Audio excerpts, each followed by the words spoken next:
Olá, amigos, sejam todos bem-vindos ao canal Embaixadores. É bom tê-los aqui para nós estudarmos mais uma vez juntos a Palavra de Deus.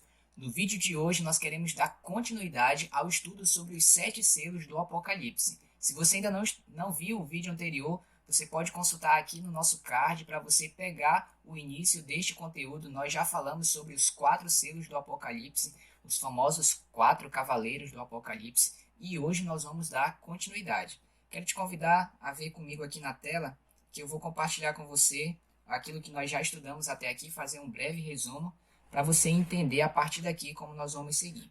Conforme nós vimos no nosso último estudo, os 7 selos representam 7 períodos que o povo de Deus passou, desde quando Cristo fundou a sua igreja, no ano 31, e vai avançando além de hoje, vai até a volta de Cristo. Os 7 selos vão falar então desse período da história. Os 4 primeiros selos, os 4 cavaleiros, o branco, o vermelho, o preto e o amarelo tom de morte, representam esses primeiros momentos, que vão do ano 31 ao 100, o cavalo branco, do 100 ao 313, o cavalo vermelho, do 313 ao 538, o cavalo preto, e o cavalo amarelo começa no ano 538, falando do período da supremacia e perseguição papal, e nós colocamos aqui indo até 1517. Por quê? Apesar da supremacia papal ter durado 1260 anos, e isso nos levaria até 1798, aconteceu um evento em 1517, que é o que nós vamos estudar a partir de hoje, que deu uma brecada no período, na intensidade da perseguição papal. É o que nós vamos ver aqui agora. Que evento foi esse? Então vamos ler Apocalipse 6, verso 9 a 11. Quando ele abriu o cordeiro, abriu o 5º selo, vi debaixo do altar as almas daqueles que tinham sido mortos por causa da palavra de Deus e por causa do testemunho que sustentavam. Clamaram em grande voz, dizendo: Até quando, ó soberano Senhor, santo e verdadeiro, não julgas nem vingas o nosso sangue dos que habitam sobre a terra? Então, a cada um deles foi dada uma vestidura branca, e lhe disseram que repousassem ainda por pouco tempo, até que também se completasse o número dos seus conservos e seus irmãos, que iam ser mortos, como igualmente eles foram. Então é muito interessante o que acontece aqui no 5º selo. Não é verdade? A primeira coisa que se destaca aqui é que é visto debaixo do altar as almas daqueles que tinham sido mortos por causa da palavra de Deus e por causa do testemunho que sustentavam. Ou seja, pessoas que eram fiéis a Deus e elas tinham sido martirizadas, mortas, por sua fidelidade ao Senhor, ok? Só que ele fala aqui que é almas, né? E dentro da concepção que é pregado hoje para a gente aqui no meio da nossa cultura, nós podemos ser tentados a pensar em algo, uma entidade desencorpada. Mas não é isso que a Bíblia afirma. Eu queria ler essa passagem para você, Ezequiel 18:20, apenas para comprovar isso, para jogar por terra essa ideia de uma alma imortal, principalmente fora do corpo. Olha só, Ezequiel 18:20 fala assim: a alma que pecar, essa o que, amigo? Morrerá. Então não existe essa ideia de alma imortal.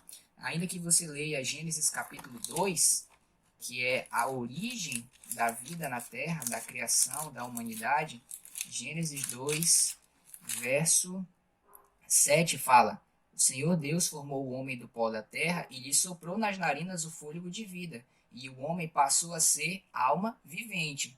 Então, o que é o alma vivente aqui na Bíblia? É ser humano.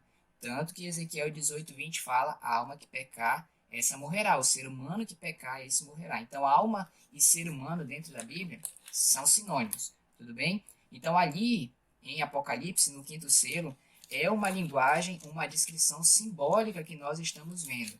Simbolicamente, as pessoas que morreram por sua fidelidade a Deus, os mártires, eles estavam ali debaixo do altar e eles estavam clamando, não é? Só que aí você pode se perguntar mais uma vez: tá, mas é simbólico, eles estavam mortos, mas como que eles estavam clamando, falando, né? E aí a gente vai lá em Gênesis 4, verso 10, e a gente encontra uma figura muito parecida, olha só. E disse Deus: que fizeste?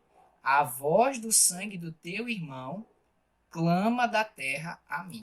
Então o sangue ele tem voz para clamar? Óbvio que não, né? É uma linguagem figurada para falar de um justo, de sua vida, de sua morte, que está ali simbolicamente clamando por justiça. Então a mesma coisa é o que a gente está vendo descrito aqui em linguagem figurada no quinto selo do Apocalipse, ok? Então, olha só, a palavra usada para mortos, aqui na descrição do quinto selo, é a mesma do segundo selo, onde aparece aquele cavalo vermelho com uma espada na mão e fala de muita perseguição aos filhos de Deus. Então, indica que se refere àqueles que foram mortos por sua fidelidade ao Evangelho, no período de supremacia papal, ok? Assim como lá no período do segundo cavalo. Então, aqui foram as pessoas que foram mortas, mártires, por sua fidelidade a Deus. Essas almas aqui, clamando por justiça, representam essas pessoas. Então, nós colocamos aqui como sendo o período de 1517, porque aqui foi quando Lutero apregoou as 95 teses na Catedral de Wittenberg e começou a reforma protestante, e a força de perseguição da igreja começou a ser minada nesse período. A reforma protestante começou a evidenciar que esses inocentes, eles de fato eram justos, né? Então, esse clamor aqui por justiça, ele vem ecoado a partir da reforma protestante. E aí ele diz aqui que eles recebem uma vertidura branca, né? Já vimos algumas vezes o significado das vestes dentro da Bíblia. Elas simbolizam caráter, como nós vemos aqui em Apocalipse 19:8. O final do verso, olha, porque o linho finíssimo são os atos de justiça dos santos. Então as vestes, elas representam caráter. Tanto que a palavra de Deus fala que a nossa justiça é como trapos de imundícia. Então ela sempre associa isso, né, ao caráter, a quem somos, as vestes. E vertidura branca significa um caráter puro, um caráter imaculado. Então Deus aqui está dizendo que essas pessoas que já sofreram esse martírio por sua fidelidade a Deus, elas estão salvas, já têm a certeza da salvação, pois seu caráter é imaculado. Deus colocou isso sobre elas, certo? E aí no final aqui, ele fala, olha, que eles deveriam repousar por um tempo até que se completasse o número dos seus conservos, que iam ser mortos como eles foram. Então Deus aqui está revelando que no futuro, em algum momento, antes da volta dele, ainda haverá um período em que haverão novos mártires, pessoas que morrerão por sua fidelidade ao Evangelho. Certo? O período então aqui do quinto selo, ele começa em 1517, com a Reforma Protestante, e ele vai até 1755. E por que colocamos essa data aqui? Porque aqui aconteceu um evento que está descrito aqui no sexto selo, e é o que nós vamos ver agora. Vamos lá. Vamos ver o sexto selo. Vi quando o cordeiro, Apocalipse 6, verso 12 até o 17. Vi quando o cordeiro abriu o sexto selo, e sobreveio o que quando o sexto selo é aberto? Um grande terremoto. O sol se tornou negro como saco de crina, a lua toda como sangue. As estrelas do céu caíram pela terra, como a figueira quando abalada por vento forte deixa cair os seus figos verdes. Vamos parar por aqui. Depois a gente continua a leitura do verso.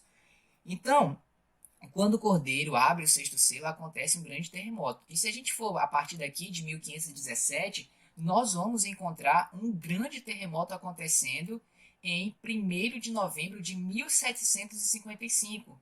E aí, como esse terremoto aqui, conforme a gente vai ver, ele é sem precedente na história, nós cremos que ele é a confirmação da abertura do sexto selo.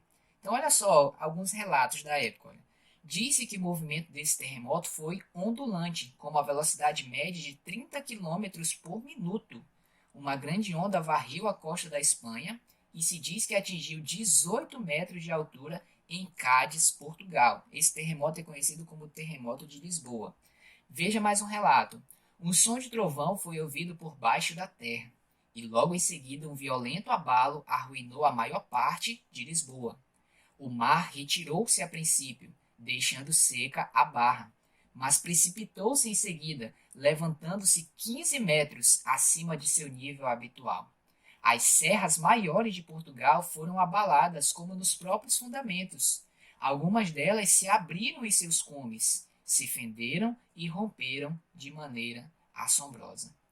Posto que geralmente conhecido como terremoto de Lisboa, estendeu-se pela maior parte da Europa, África e América do Norte. Pensa aí, você já ouviu falar de um terremoto recente, no seu tempo de vida pelo menos, que tenha sido tão forte como esse?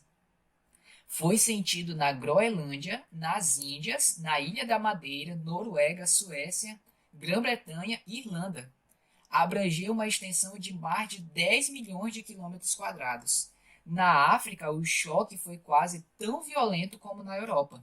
Grande parte da Argélia foi destruída, e a pequena distância de Marrocos foi tragada uma aldeia de 8 a 10 mil habitantes. Uma vasta onda varreu a costa da Espanha e da África, submergindo cidades e causando grande destruição. Então, de fato, um terremoto sem precedentes na história aconteceu nessa data. E por isso nós cremos que este terremoto é esse aqui que está descrito na Bíblia, abrindo o sexto selo. Certo? E aí o que vai tornando mais forte essa evidência? Ele fala que depois disso o sol se tornaria negro e a lua vermelha como sangue. Então, esse evento ele também já aconteceu na história. Você pode até pesquisar na internet. É conhecido como o Dia Escuro. Aconteceu em 19 de maio de 1780. Então, de fato, isso aqui foi algo muito interessante, porque a ciência nesse dia ela não registra eclipse. De fato, uma escuridão muito grande veio à Terra nesse dia. Eventos públicos precisaram ser cancelados. As pessoas não conseguiam ver a hora por causa da tamanha escuridão. Uma folha de papel em branco a 1 metro do rosto, as pessoas, a 1 metro não, a 1 palmo. As pessoas diziam que não conseguiam enxergar. Então, de fato, foi uma escuridão sem precedentes sobre o planeta. E aí foi muito interessante porque na noite seguinte, quando a lua apareceu no céu, ela estava de que cor que você acha? Vermelha, exatamente isso. Então isso foi uma evidência muito forte de que esse evento estava marcando a descrição também do sexto selo bíblico. E aí ele fala no verso 13 que as estrelas cairiam do céu pela terra. Então será que isso já aconteceu? Eu vos digo que já. E nós cremos que esse evento aconteceu em 13 de novembro de 1833. Ele foi fortemente visto na Nova Inglaterra. Assim, foi uma chuva de meteoros, né? A Bíblia coloca estrelas aqui, mas é uma chuva de meteoros. E aí você pode pensar, mas eu vejo uma estrela cadente passando aqui e ali. Eu te pergunto, quando foi a última vez que você viu? E quantas você viu? Uma, né? No máximo. Uma coisa rápida, aparece e some. Só que essa noite aqui, queridos, sem precedentes na história. Foi uma chuva de meteoros, realmente começou 9 horas da noite e só parou no amanhecer do dia seguinte. Então, não há estrela cadente que a gente tenha visto que se compare ao que aconteceu nessa noite aqui, comprovando mais uma vez a descrição do evento bíblico aqui do sexto selo. Então, avançamos um pouco mais na história, 1780, o Sol e a Lua, 1833, a queda das estrelas. E aí vamos ver o que mais diz que acontece no sexto selo. Já lemos o verso 13, vamos continuar agora a partir do verso 14. O céu recolheu-se como um pergaminho quando se enrola. Então todos os montes e ilhas foram movidos do seu lugar. Então o próximo evento aqui, amigos, é o céu se recolher como um pergaminho. Que evento é esse, né? Fala ainda que os montes e ilhas foram movidos do seu lugar. Que evento será esse? Vamos ver aqui, verso 15, continuando. Os reis da terra, os grandes, os comandantes, os ricos, poderosos, todo escravo e todo livre, se esconderam nas cavernas e nos penhascos dos montes. E disseram aos montes e aos rochedos: Caí sobre nós e escondei-nos da face daquele que se assenta no trono e da ira do cordeiro. Que evento é esse que faz com que os grandes da terra, até eles, tenham medo? Verso 17. Porque chegou o grande dia da ira deles. E quem é que pode suster-se? Então, que evento é esse aqui, queridos? Em que o céu se recolhe como um pergaminho, os montes e ilhas são movidos do seu lugar, os grandes da terra ficam com medo. É o grande dia da volta de Jesus. Exatamente isso. Então, de acordo com essa profecia aqui, o terremoto já aconteceu, o sol escureceu, a lua vermelha como sangue, as estrelas caíram do céu. O céu se recolher como um pergaminho é o próximo evento da profecia. E esse evento aqui é identificado como sendo o grande dia da volta de Jesus. É o próximo evento que falta acontecer. Mas o último foi em 1833. Quanto tempo será que ainda falta para a volta de Jesus? Por que será que Jesus ainda não voltou e esse evento não aconteceu? Nós temos duas respostas para isso. Duas passagens que nos ajudam a entender isso. 2 Pedro 3,9 diz assim: Não retarda, não atrasa o Senhor a sua promessa, como alguns a julgam demorada. Pelo contrário, Ele é longânimo, paciente para convosco, não querendo que nenhum pereça, senão que todos cheguem ao arrependimento. Então, por que Jesus não voltou ainda, querido? Ele está sendo paciente comigo e com você. Talvez nós ainda não estejamos prontos para nos encontrarmos com o Rei, para recebê-lo, e ele está esperando uma decisão completa de nossa parte, porque ele quer nos salvar. Ele morreu por mim e por você. Desceu a essa terra, sofreu aqui, morreu na cruz por mim e por você. Então ele está fazendo o máximo para que ele possa te salvar, esperando que você o aceite como Salvador, assim como ele também espera por mim. Olha o que diz Atos 17:31. Porquanto estabeleceu um dia em que há de julgar o mundo com justiça, por meio de um varão que destinou e acreditou diante de todos, ressuscitando dentre os mortos. Então Deus sim, de fato, estabeleceu um dia em que ele virá à terra. E ele está segurando o máximo que pode este evento, porque nesse dia ele virá com toda a sua justiça para retribuir a cada um segundo aquilo que escolheu para a sua vida. E aí o Senhor está esperando o máximo que pode, nos oferecendo a graça para que nós possamos tomar essa decisão e ele possa nos salvar quando ele vier a essa terra. Muito bem, terminamos então o capítulo 6 falando sobre o sexto selo. E agora, onde está o sétimo selo? Apocalipse 8, verso 1, que nos diz aqui: quando o Cordeiro abriu o sétimo selo, houve silêncio no céu cerca de meia hora. Você percebeu que nós pulamos o capítulo 7 aqui, não é? Por quê? O capítulo 7 existe na Bíblia para responder a pergunta do final do sexto selo. Chegou o grande dia da ira deles. Quem é que pode suster-se? Quando Jesus voltar, quem poderá estar em pé? Capítulo 7 vai responder essa pergunta. Esse é o próximo estudo que faremos, tá bom? Mas vamos fechar aqui a questão dos selos. Quando o Cordeiro abre o sétimo selo, há silêncio no céu por meia hora. Vamos entender isso? Existe um princípio bíblico chamado princípio dia-ano, e ele está em Números 14:34, e também Ezequiel 4, versos 6 e 7. Olha o que diz aqui em Números. Segundo o número dos dias em que espiaste a terra, 40 dias, cada dia representando um ano, levarei sobre vós as vossas iniquidades 40 anos. Então Deus aqui ele estava estabelecendo um princípio bem legal que ele usa. Legal talvez não para quem tenha sofrido, né? Mas fica explicativo para a gente. Vocês espiaram a terra 40 dias, agora vocês vão levar os vossos pecados 40 anos, por causa da infidelidade do povo e tal. E aí Deus falou assim, olha, cada dia vai representar um ano nessa profecia aqui que ele fez. Então nós encontramos aqui justamente o período, aliás, o princípio dia-ano, em que na profecia um dia representa um ano. Aplicando esse período aqui no sétimo selo do Apocalipse, nós encontramos Deus revelando que houve um silêncio no céu por meia hora quando o Cordeiro abriu o sétimo selo. Então vamos entender quanto tempo seria meia hora. Então a gente tem aqui que um dia representa um ano, ou seja, 24 horas, que é o mesmo que um dia, tem 360 dias, que é o mesmo que um ano, no calendário dos judeus, tá bom, queridos? Então vamos dividindo a metade aqui até a gente chegar na meia hora que nós queremos. Então 24 horas são 360 dias, dividindo a metade, 12 horas vão dar 180 dias. A metade de novo, 6 horas, 90 dias. Agora vamos simplificar um pouco mais. 2 horas vão ter quanto? 30 dias. Por quê?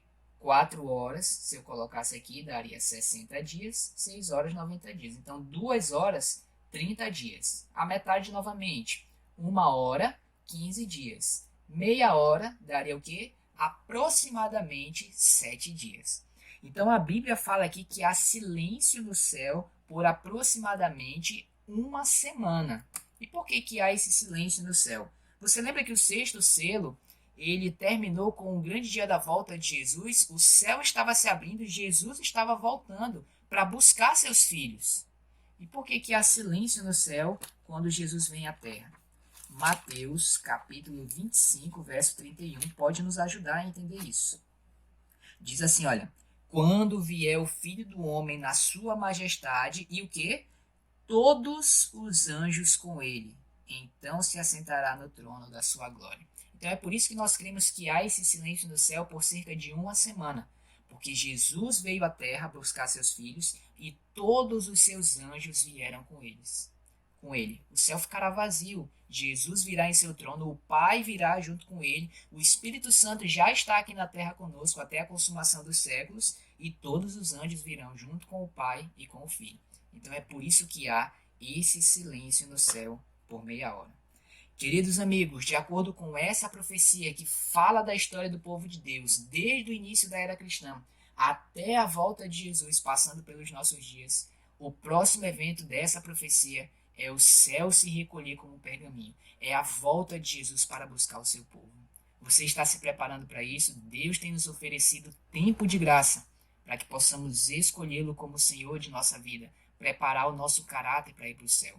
Quanto tempo será que falta para a volta de Jesus? Essa é a nota tônica das profecias do Apocalipse. Nós precisamos pensar sobre isso e não podemos ser indiferentes a essa mensagem que Deus está nos dando. Pense sobre isso, reflita sobre isso.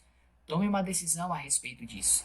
A escritora Ellen White, profetisa da Igreja Adventista, escreveu no livro Primeiros Escritos, página 58. O Senhor me mostrou o perigo de permitir que seja a nossa mente abarrotada de pensamentos e cuidados danos. Vi que algumas mentes são afastadas da verdade presente e do amor à Bíblia por causa da leitura de livros excitantes. E trazendo para o nosso tempo, a gente poderia acrescentar outras coisas aqui, não é? Você sabe, vi que o tempo disponível que temos deve ser gasto em fazer o que, queridos? Examinar a Bíblia. Esse é um alerta para nós. Testemunhos para a Igreja, volume 5, ela escreveu: o tempo que tantos estão deixando passar desperdiçado deveria ser dedicado ao encargo que Deus nos deu de preparar-nos para a crise que se aproxima. A palavra de Deus urge o alerta. Breve Jesus vai voltar. Quanto tempo ainda temos? Não sabemos. Precisamos aproveitar esse tempo para nos preparar, nos afastar cada vez mais do mundo e nos aproximar de Cristo. Eventos finais, página 261 para finalizar. No tempo de angústia, serão provados individualmente, não em grupos. Cada um terá de resistir à prova por si mesmo. Quando a grande prova vier, nós precisamos estar prontos individualmente. Não poderemos mais nos apoiar no que o irmão disse, no que o irmão pregou lá na igreja, para onde o irmão foi, eu vou. Precisamos estar prontos por nós mesmos. Lembra das virgens? Cada uma precisa ter azeite na sua vasilha, para quando o noivo vier, ela está pronta. Essa é a mensagem para nós, queridos, que nós possamos ouvir, atender e buscar fazer as mudanças necessárias. Espero que você tenha gostado desse conteúdo. Se você gostou, curte esse vídeo aqui, se inscreve no nosso canal, ativa o sininho para você receber os próximos conteúdos que faremos aqui. E compartilhe esse material com outras pessoas, com alguém que você sabe que precisa ouvir isso, para que ela também possa ter esse contato com a mensagem de Deus e o Espírito Santo possa falar ao coração dela. Eu espero você no nosso próximo estudo. Até lá!